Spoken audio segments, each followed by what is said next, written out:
வணக்கம் காய்ஸ், எப்படி இருக்கிறீங்க? மற்றும் ஒரு வீடியோ காட்சியிலே நேரடியாக உங்களோடு இணைந்து கொள்கிறேன்.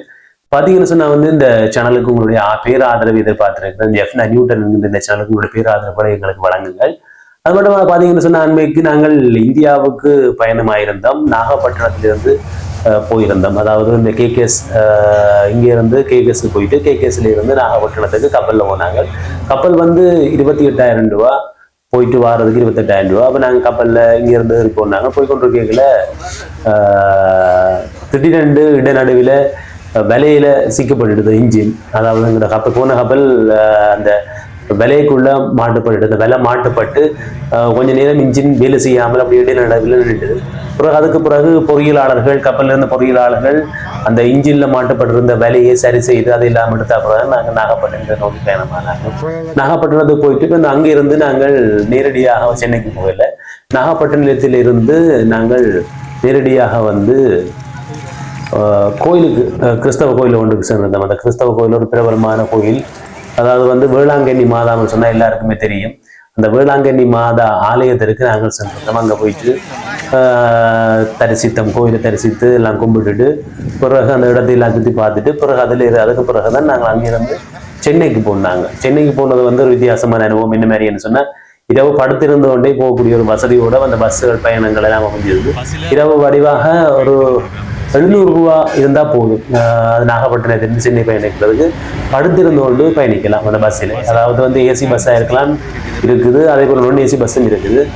உங்களுக்கு பிடிச்ச மாதிரி பஸ்ஸை செலக்ட் பண்ணி போகலாம். நிறைய காசு இல்லை, ஒரு 700-800 காசோடையே நீங்கள் பயணமாகக்கூடிய ஒரு வாய்ப்பு இருக்குது. ஆகவே அந்த பஸ்ஸில் நீங்கள் போயிட்டு சென்னையிலேயும் இறங்கி பல இடங்கள் பார்க்குறோம். நாங்கள் போனாங்க சென்னைக்கு போயிட்டு சென்னையில இருந்து பிறகு நாங்கள் மெட்ரோ ட்ரெயின் எடுத்து சென்னை முருகா சுற்றி பார்த்தோம். உண்மையில சென்னை ஒரு அழகான இடம், சன நெரிசலம் உள்ள இடம். இருந்தாலும் நாங்கள் போனது ஒரு தேவை காவணி போயிருந்தோம். இருந்தாலும் இந்த சென்னையும் நாங்கள் பார்த்துருந்தோம். அதே போல நாகப்பட்டினத்தில் ஆரம்பிச்ச பயணம் அப்படியே நாங்கள் மாதா கோயிலுக்கு சென்று, மாதா கோயில் வேளாங்கண்ணி மாதா கோயிலுக்கு சென்று, இந்த வேளாங்கண்ணி மாதா கோயிலிருந்து அதாவது அங்கெல்லாம் முடிச்சு கொண்டு பிறகு நாங்கள் சென்னைக்கு புறப்படுறோம். அது சம்பந்தப்பட்ட வீடியோ தொகுப்பாக நாங்கள் அடுத்த வீடியோல பார்க்கலாம்.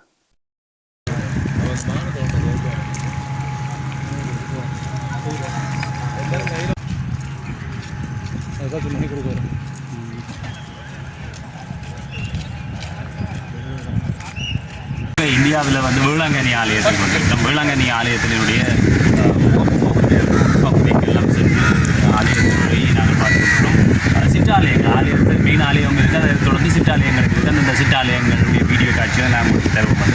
ஒரு சிறிய பகுதியாக இந்த சேனலுக்கு உங்களுடைய லைக் பண்ணுங்கள், ஷேர் பண்ணுங்கள், சப்ஸ்கிரைப் பண்ணிக்கொள்ளுங்கள். குறிப்பாக பெருமளவான மக்கள், அதாவது இனம், மதம், மொழி எல்லாம் கடந்து பல மொழி சார்ந்தவர்கள், பல மதம் சார்ந்தவர்கள் எல்லோருமே இங்கே வந்திருக்கிறார்கள்.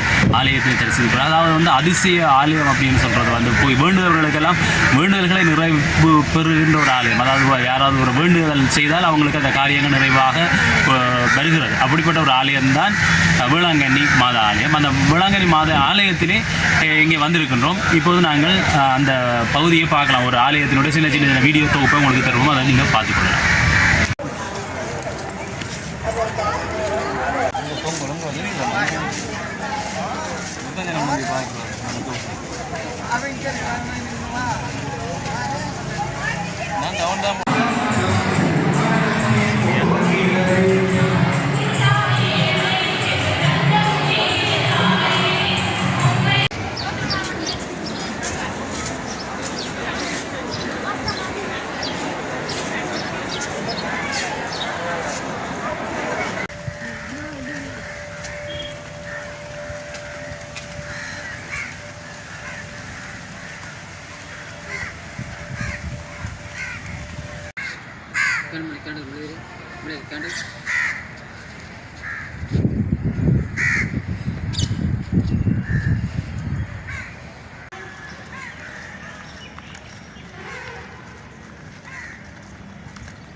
மிஸ் ஆகிட்டேன் சந்தோஷமா இருக்கும்.